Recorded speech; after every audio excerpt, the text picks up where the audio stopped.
వైకాపా ఆదేశాల మేరకే అసభ్య పోస్టులు పెట్టా విచారణలో అంగీకరించిన భాస్కర్ రెడ్డి అరెస్టు సమయంలో కానిస్టేబుల్ పైన అతని సోదరుడు దాడి, ఇద్దరికి రిమాండ్ విధించిన కోర్టు. విదేశాల్లో ఉండి సామాజిక మాధ్యమాల్లో జనసేన తెలుగుదేశం నాయకులు వీళ్ళపై పోస్టులు పెట్టాడని చెప్పి మాలపాటి భాస్కర్ రెడ్డి అనేటటువంటి YSR Congress Party social media యాక్టివిస్ట్ని ఎన్ఆర్ఐ ఈయన అరెస్ట్ చేశారు. ఇప్పుడు ఈయన వాళ్ళ ఫాదర్ చనిపోయాడని చెప్పి ఇక్కడ ఇండియాకి వచ్చాడు. సో ఇండియాకి వస్తే ఆయన అరెస్ట్ చేసి కొట్టి తీవ్రంగా హింసించి వాళ్ళు చెప్పినట్టుగా ఏదైతే సంతకాలు పెట్టమని వాళ్ళే రాసుకుంటారు, వీళ్ళు చాలా సంతకాలు పెట్టించుకుంటారు. సో ఇవన్నీ మనం ఎన్నిసార్లు రొట్ల. సో ఈయనంటే పోలీసుల మీద తిరగబడ్డాడంట. ఈయన ఇలా అన్న భలే కామెడీలు కాదు. రెండోది చూడండి, వైకాపా ఆదేశాల మేరకు పోస్టులు పెట్టారంట. అవును, చంద్రబాబు నాయుడు గారి పార్టీలో ఎవడన్నా రేపు చేస్తే చంద్రబాబు నాయుడు చేయించాడని చెప్పాలి. ఇక నారా లోకేష్ దగ్గరుండి చేయించమన్నాడని చెప్పాలి. మీరు మీ పార్టీలో మహిళల లైంగికంగా వేధింపులు, మీ పార్టీ నాయకులు అర్ధరాత్రి వాట్సాప్ వీడియో కాల్స్, ఎమ్మెల్యేలు మహిళల మీద లైంగిక దాడులు, లైంగిక వేధింపులు చేస్తుంటే చంద్రబాబు నాయుడు లోకేష్ దగ్గరుండి చేయించారని చెప్పాలి మేము కూడా. అంటే మీరు ఇప్పుడు నీవు నేర్పిన విద్య కదా, మేము కూడా ఇలా అని చెప్తేనే మీకు అప్పుడు ఆనిద్ది. ఎక్కడ ఏం జరిగినా, రేపులు జరిగినా, హత్యలు జరిగినా చంద్రబాబు నాయుడు దగ్గరుండి చేపించాడు. మీరు అలానే ప్రచారం చేస్తారు కదా, మీ సిగ్గులేని జన్మలో, మీ పార్టీ, మీ పత్రికలో మీకు ఇదే కరెక్ట్. ఇప్పుడు ఇతను అరెస్ట్ చేశారు, బెయిల్ వస్తుంది, తర్వాత రెండు సార్లు రిమాండ్ పడ్డ 3 సార్లు వస్తుంది. తర్వాత ఏం చేస్తారు మీరు? నెక్స్ట్ 3.5 తర్వాత ముందున్న ముసళ్ళ పండుగ మీకు.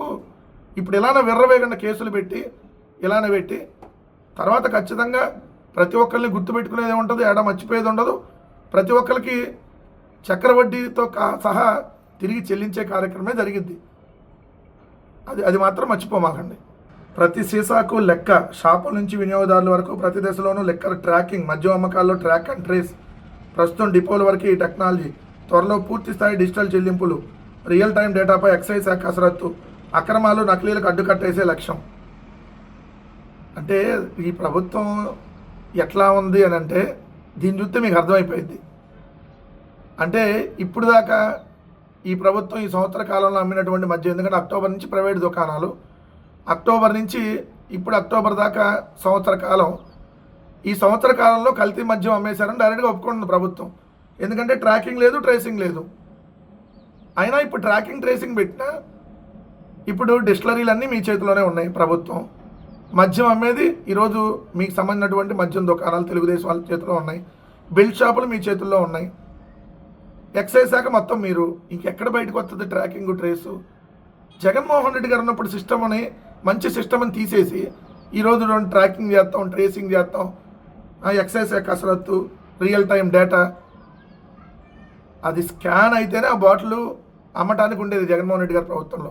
అంత ట్రాన్స్పరెంట్గా వ్యవహరించారు. నిజంగా ఓడిపోతే ఓడిపోయాను జగన్మోహన్ రెడ్డి గారిని. నిజంగా మగాడు. సరికొత్త వ్యవస్థలను తీసుకొని వచ్చాడు, అద్భుతమైనటువంటి టెక్నాలజీలు. సో మద్యానికి తాగొద్దు, మద్యం అనేది మంచిది కాదని చెప్పినటువంటి గొప్ప ముఖ్యమంత్రి.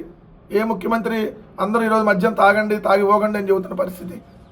చంద్రబాబు నాయుడు గారు అయితే మరీ దారుణంగా దీని మీద ఊరు వాడ బెల్ట్ షాపులు పెట్టి మరీ ఈరోజు నాశనం చేస్తా కల్తీ మద్యం. అంటే ఈ పాటికి 48 కోట్ల క్వార్టర్ బాటిల్, వాటికి ట్రాకింగ్ ట్రేసింగ్ లేదనే కదా అర్థం. 48 కోట్ల క్వార్టర్ బాటిల్, నకిలీ క్వార్టర్ బాటిల్ని, నారా నాటు నకిలీ సరుకుని అమ్మేశారు ఆల్రెడీ. అమ్మేసి వాడికి ప్రాణాలు తీస్తూ ఉన్నారు. ఇప్పటికైనా ప్రాణాలు తీసుకోకుండా చర్యలు తీసుకుంటారంట పోకుండా. ఇదండి ప్రభుత్వం. మరో 9,000 కోట్ల రుణం. మీకు అర్థం కాలేదు కదా, రుణం అంటే అప్పండి. ఇది ఈనాడు కిరణం. ఇదే జగన్మోహన్ రెడ్డి గారు ముఖ్యమంత్రిగా ఉన్నప్పుడు ఇదే ఈనాడు రామోజీరావు, ఈనాడు కిరణ్ రాసినటువంటి రాతలు. మరో 1000 కోట్ల అప్పుల కోసం క్యూలో నిలబడుతున్న ఏపీ ప్రభుత్వం. అన్నపూర్ణ లాంటి ఆంధ్రప్రదేశ్ అప్పుల కుప్పైపోయింది. బోరవత్తు అప్పుల కోసం జగన్ గారు వెళ్తున్నట్టుగా బట్టలు లేకుండా కార్టూన్లు. ఏది 1000 కోట్లకే.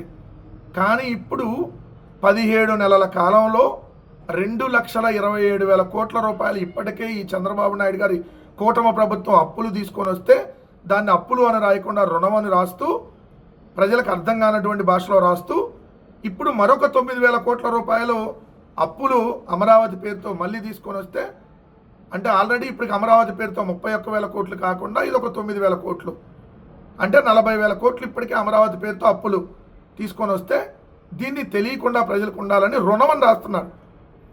అంటే వీళ్ళు జగన్మోహన్ రెడ్డి గారు ఉన్నప్పుడు చంద్రముఖి రాతలు, జగన్మోహన్ రెడ్డి గారు ఉన్నప్పుడు చంద్రముఖి రాతలు అంటే అప్పు, అప్పుడు 9,000 కోట్ల అప్పు, ఇప్పుడైతే 9,000 కోట్ల రుణం. అంటే ఇప్పుడు గంగగా మారిపోయారు మళ్ళీ. అప్పుడు చంద్రముఖిగా మారాడు ఈనాడు కిరణ్, ఇప్పుడు గంగగా మారిపోయాడు. మారిపోయి 9,000 కోట్ల రుణం. ఇది కూడా ఎంత దారుణమో చూడండి. అమరావతి నిర్మాణానికి మరో 9,000 కోట్ల రుణం మంజూరయ్యింది. వాళ్ళే ఉచితంగా ఇస్తానన్నారు వచ్చి వెనకాలబడి. చూసేవాడికి అలానే అర్థం కావాలి కదా. National bank for financing infrastructure and development నుంచి 7,500 కోట్లు, ఆంధ్రప్రదేశ్ పవర్ ఫైనాన్స్ కార్పొరేషన్ 1,500 కోట్లు మంజూరయ్యాయి. ఈ రుణాన్ని 20 ఏళ్లలో తిరిగి చెల్లించాల్సి ఉంటుంది. ఈ రుణానికి ప్రభుత్వం గ్యారంటీ ఇచ్చింది. దీనికి 9.15% చొప్పున వార్షిక వడ్డీ చెల్లించాల్సి ఉంటుంది. 1,500 కోట్ల రుణానికి 10 ఏళ్లలో రుణాన్ని పూర్తిగా చెల్లించాలి. రుణ మొత్తానికి 1.25 రెట్లు విలువైన స్థలాలను సిఆర్డీఏ తనఖా పెడుతుంది. అంటే అమరావతి రైతుల్ని, అమరావతి ప్రాంతాన్ని తాకట్టు పెట్టి అప్పులు తీసుకొని వస్తున్నారు. మరి అదేంటి చంద్రబాబు నాయుడు గారు, అమరావతి సెల్ఫ్ ఫైనాన్స్ ప్రాజెక్ట్, దాని అంతటికి అదే డబ్బులు వస్తాయి, ఇది బంగారు బాతు గుడ్డు గాడిద గుడ్డు అని చెప్పారు కదా. ఇప్పుడు 40,000 కోట్లు ఇప్పటికే అప్పులు. అంతకుముందు ఆల్రెడీ ఒక 5,000 కోట్లు మీరున్నప్పుడు అప్పులు తీసుకొని వచ్చారు. అంటే ఇప్పటికే అమరావతికి 45,000 కోట్ల అప్పు. మరి ఇది సెల్ఫ్ ఫైనాన్స్ అన్నారు కదా, ఇప్పుడు మరి భూములు తనఖా పెట్టింది 1.25 రెట్లు విలువైన స్థలాలను తాకట్టు పెట్టి ఈ అప్పులు తీసుకొని వస్తున్నారంట అక్కడ. ఈ 1,500 కోట్లకు కానీ 7,500 కోట్లకు కానీ ఒకటేం 10 సంవత్సరాల్లో తిరిగి చెల్లించాలి, ఇంకోటే 20 ఏళ్ళలో తిరిగి చెల్లించాలి. ఎటు ఈయన 3 ఏళ్ళలో వెళ్ళిపోతాడు కదా ఈ రాష్ట్రం నుంచి, తర్వాత జగన్మోహన్ రెడ్డి గారు చెల్లించాలి అవన్నీ. అమరావతి పేరుతో అడ్డగోలుగా అప్పులు తెచ్చి దోపిడీ చేస్తూ ఉన్నారు. అక్కడ అభివృద్ధిగా జరుగుతుంది. కిలోమీటర్కి 60 కోట్లు, 100 కోట్లు, 175 కోట్లు అంటూ కాంట్రాక్టర్లకు విభజించి ఇష్టం వచ్చినట్టుగా వాళ్ళకి దోచిపెట్టి వాళ్ళ నుంచి మళ్ళీ వీళ్ళు వెనక్కి తీసుకునేటటువంటి కార్యక్రమం జరుగుతూ ఉంది.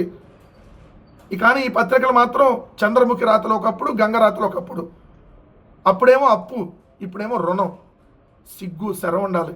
మీరు పత్రికలు నడపట్ల, మీరు చేస్తున్న బ్రోకర్ పనులు. తెలుగుదేశం పార్టీ కోసం నగ్నంగా రోడ్డు మీద నగ్న నృత్యాలు చేస్తూ ఉన్నాయి 2 దినపత్రికలు.